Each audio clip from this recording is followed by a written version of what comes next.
Sign ए बराबर 3/4 है और हमको क्या निकालना है, कॉस ए और टेन ए निकालना है। तो इसके लिए सबसे पहले हम क्या करेंगे, एक राइट एंगल ट्रायंगल बनाएंगे ए बी सी। ये आपको ये लाइन जरूर लिखनी है, इस लाइन का ये आधा नंबर है, ध्यान रखना।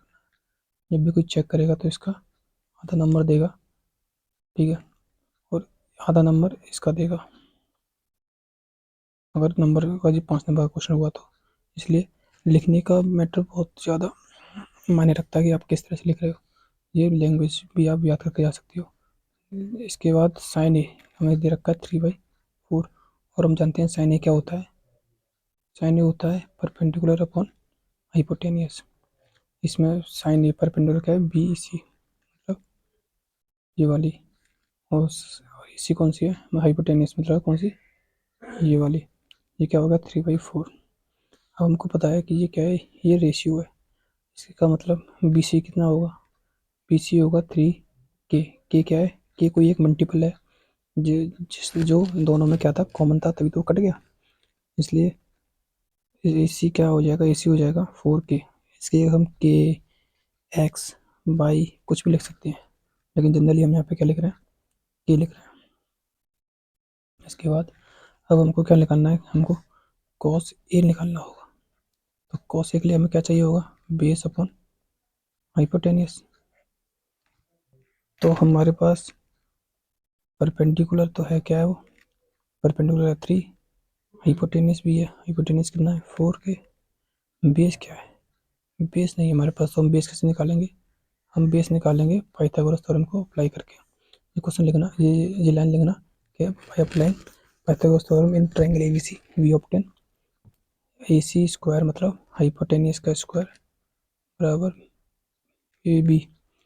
ए बी क्या था, देखो इसमें ए बी था बेस, हाइपोटेनियस का स्क्वायर प्लस बराबर बेस का स्क्वायर प्लस परपेंडिकुलर का स्क्वायर।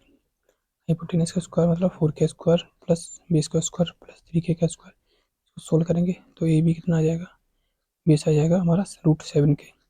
अब हम कोस ए निकालेंगे, कोस ए क्या होता है, जैसे ये ट्रायंगल था, ये एंगल ए था, ये बी था, ये सी था, तो इसका कोस ए निकालेंगे तो ये वाली साइड अपॉन ये साइड, मतलब side adjacent to angle A, ये वाली अपॉन हाइपोटेनियस मतलब ये वाली। ये क्या हो जाएगा, A B upon A C. A B कितना निकल के आया था √7 के, और ए सी कितना है 4 के। आंसर आ जाएगा √7/4। जैसे देखो कोई कॉमन है ना, तो सिर्फ रेशियो आ जाएगा, तो कोई के क्या होगा, कट गया, मतलब ये डिवाइड हो गया, इसलिए √7/4 आ गया। इसलिए जब भी हमको अननोन होता है ना, जैसे हमको ए बी या ए सी निकालना है, तो एक मल्टीपल मान लेते हैं जो इन दोनों में कॉमन था और जो कट गया था, ठीक है, वही हमारा के था। अब टेन ए क्या होता है, ये वाली साइड अपन ये वाली साइड, मतलब side opposite to angle A, ये वाली side adjacent to angle A, ये वाली कौन सी है, क्या आ जाएगा, B C upon A B. तो बी सी कितना था 3 के, ए बी कितना है √7 के। आंसर आ गया √3/√7। आंसर कितना आ गया 3/√7। बस इसमें आपको आंसर निकालने के नंबर भी मिलेंगे, साथ साथ जो जो लाइनें लिखी हुई है ना, ये लिखने का तरीका है, इसके नंबर भी मिलेंगे। जैसे इसमें क्या क्या क्या लिखना था, सबसे पहले तो ये लिखना था कि एक ट्रायंगल बनाना पड़ेगा, उससे पहले लिखना पड़ेगा कि triangle A B C B right angle triangle, triangle at right angle at B, ये लिख देना। इसके बाद एक डायग्राम बना देना। उसके बाद जो हमें दिया हुआ है वो लिख देना कि गिवन डेट, ये हमें सब दिया हुआ है। इसके बाद हमें पाइथागोरस थ्योरम अप्लाई करनी है, क्यों हमें तीनों साइड निकालनी होती है, इसलिए हम पाइथागोरस थ्योरम अप्लाई करेंगे, तो ये लिख देना कि अप्लाइंग पाइथागोरस थ्योरम। इसके पाइथागोरस थ्योरम से साइड है वो लिख देना।